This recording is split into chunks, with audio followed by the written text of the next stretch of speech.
kuyu muhanda nzajya wicara uteye amabengeza uriya mugabo umanutse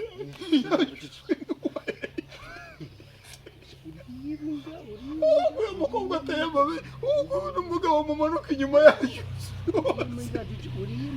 uyu muhanda ni igitangaza nzaguma wicareho mva nkubwire kandi ibyo byumva mani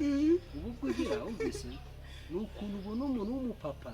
wumvise ufite umugore n'abana uriya afite umugore n'abana yibonye umukobwa mu nzira ufite ikibuno ngo kubera kiva mu mabyigo ngo yashyuzwe none se reba uzamanutse imbere urugendo rure abonye akanyobwa ni ikintu afite gusa ese abonye akanyobwa uriya niwe Bekamu bavuze azikubwire ejo bundi twagiye mu nkambi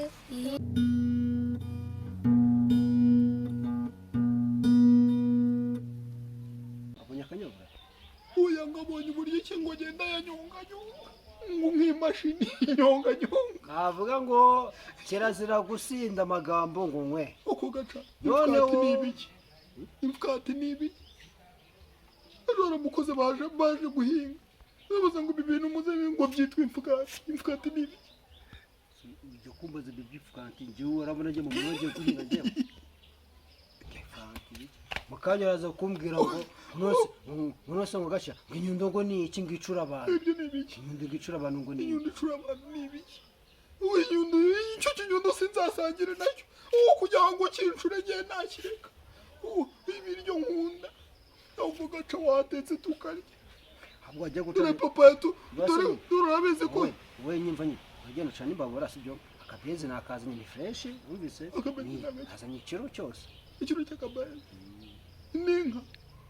akabenzi n'inka ni benzi broski mani karagasagira ifite kano kambere ntago nabi njye mpamvu ni kukubwira ngo sibyo ari ukujya ngo nzabe ingwate y'amadini atuma utuntu n'iki ngende ngatiro ku ruhande njye nabivamo bro nimba nawe utabibasha mva nyine nicyo gice mani ubwo ati kuki wagicaje kuri uyu muhanda n'ubwo uri umuhanda ufite abakobwa mva nyine mubwire mbona n'abagakwita abakobwa usigaye nawe uri umutinganya ibintu bya bose akujyanye mu byo kuba mu mashyamba ni ibiki ndi kureba uriya ni aya nawe tunaje kuba imbwa n'izindi zose nimba bose ajya mu ishyamba akabura umuntu bakubana bundi akagutinga ageze ngo gutya uje wakatira mwana wagikatira mwana n'icya kibyeyi mwana mva nyine mva jiji mva nyine jiji ubwo noneho gaca ibintu ni ibitangaza ni ukuri kw'Imana akabagabo bajya bamanuka za reza waje kuraba ukagenda gutyo kandi papa niyo mpamvu papa yateye agatebe hariya hantu yirwanirira mu muhanda numva igihe wahereye ako gaca mbonye igitangaza mu isi y'abazima nyamara ibi bintu barabituroza ubonye imana umuseremanyi ugendesha umurizo ubaho gabanya itabi marije ahubwo iki kintu kizaturira hano mu nzu iyo boro urayisoma urayireba cyangwa dushyiremo oya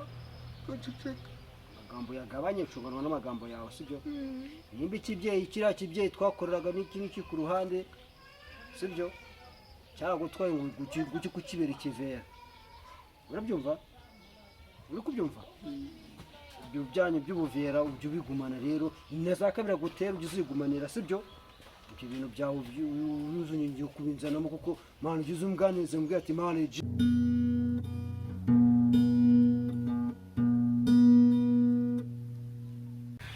yahanze mama na Cynthia baransize bagiye Gisenyi ku mazi bose urambwira ugiye superera Yego ngiye nka Shabi mama yatwemeye ko tuzajya i Kigali gusura anko. Yiriwe. Yego. Hari aho nabonye ikibyeyi gifite boro twazanye ku itiribuno bakizanye televiziyo ya posi 67 basi. Izo mba nyene. Nta bindi byawe byo kuzumbwira. Gaca. Bane posi 67 narakarenza kararago. Gaca birabyombo n'induru mu byose byose. Hani ngibyo ntago ari ibyanjye. Uko hano muvuga ngo murakinnye biriya bintu bivaye kai gacu ubujura bwa ugeze naho kwiba amasahani koko. Ibisi bibazora. Se Gigi wagiye basi uba mukuru. sibyo ukamenya kuri na garafure nk'umuntu uza gusura umuntu ugaca ndamenya amakuru nijana ubu ndashaka kububakishiriza inzu bose yangejeje kumushahara umwanya ibiye amafaranga nsigaranye ubusa ijana ryaraye mu ryagenda ribugura intore ndi bugende intore z'igihugu ntizijya kuvuga ngo ujye intore y'itabi ugiye intore igura 100 ni gute ibintu by'ibitabi mwafashe abantu mukabibyitirira izi cyitwa intore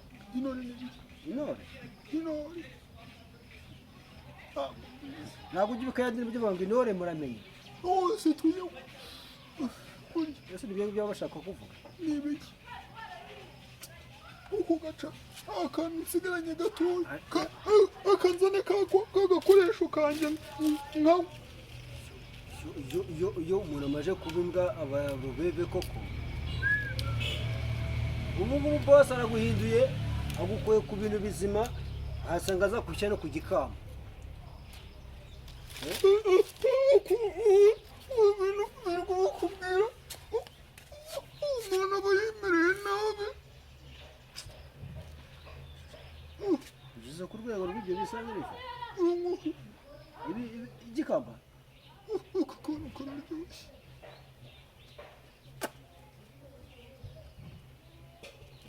isilamu yagendeje ariko ugira ngo aka kantu mu isi y'abazima hari akantu kameze nk'ako igikamba ibi bintu nibyo ugezeho uko se gaca reka nkubaze abantu batubuza kunywa itabi bashingira kuki mbwira ikintu bashingiraho niyo naba nkafatishije mu kanwa gutya abantu batubuza kunywa itabi bashingira kuki ko uzanira umurose basi buretse ndacyabyigaho kuko ndasibye umugabo kweri umugabo ageze gufata ibintu by'ibikamba bidafite 12 avuye kuri bure nzima wino ngwesheri uru Rwanda murebo rugeze mu kirere ako gaca hari ikindi kintu nibutse buretse gatoya ikintu ndi gutekereza iki icyo gutekereza kejo ubona ufite amafaranga na telefone sinazanye amafaranga n'igiceri cy'ijana nzaho mwagishyize ese ikote ryanjye nawe igisurubete abantu bari bakigurishije ndakanywa ku mugoroba namenye ahantu igisurubete mu cyanyuma mwakigurishije icyanjye kiri hehe murayimbaza njyewe kandi we na papa murandwanye cyangwa kwagiye ngo gisanga nubwo murwaye namunoza ngo mukereza ngo muturanye ngo uyambara nabi ngo reka nawe yambara isa none si papa wari wagiye kukimufashisha asafasa wana wese barabyara ngo ngarira njyewe gise uvuga ko iyo nimba turi mu gisibo dukwiye gufasha papa rero yari yabitanze ubwo nanjye cyane ndajya kukiza nanjye nareberekeza isaha b'umwisilamu ngufashe sibyo sinjya kuri iyo safa yawe nanjye none sasa b'umwisilamu ngufashe nkwice uya nangu ncagupfa Ninjye ndashaka gupfa. None kuki bafata ibintu by'umuntu mukabitanga ataro. Nijya bitanze siriye ngira ngo niko. Ugenda ubimubaza. Singuri yari kunywa amatabi ngo ikintu kirasi. Nundi munsi kongera kunagira ibintu. Ibyo byanyu ngo murasibye n'iki zanyu za kabiri za kangahe zose mujye muzigumanira amana sibyo mu gihe cyose nanjye baragiye mu nkute nyare nanjye ndi gusenga bro uri kubyumva n'undi munsi mana mujye gufata ibiboro byanjye nyine muvuga ati ibi biboro ni by'umujene mana iyi nguyu agiye haza mana akatadukuraho kuri iyi duniya Papa wihaye umuyobozi hano murasibye n'iki ngo imana Papa ni ndamutoya hano imana ni wowe urabyumva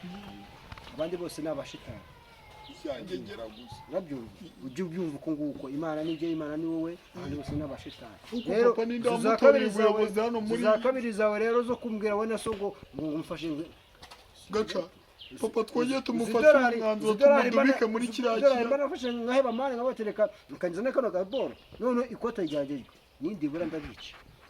Papa niyo iki kibazo. Reka tuzongeye tumudubike. Si wamudubitse akakwereka igisarometi. Ahubwo nibo ndi buhereho ndubika. Kuko ntabwo wambwira ngo ufashe iboro zanjye n'iki kabiri zawe ngo none ngo kuri gukini Acha none reka tugoreka nkwereke. Ngiye kujya mu ntoryi za boss noneho umva uko bimeze ariya mateke yagurisha iziriya ndayi ebyiri nazo nushaka uzigurisha ariko mva mubwire nugaruka ikibazo ruriya rwina iriya mineke wataze nirashye tuzamurwa iki gikamba ntuzajya kukigarura muri uru rugo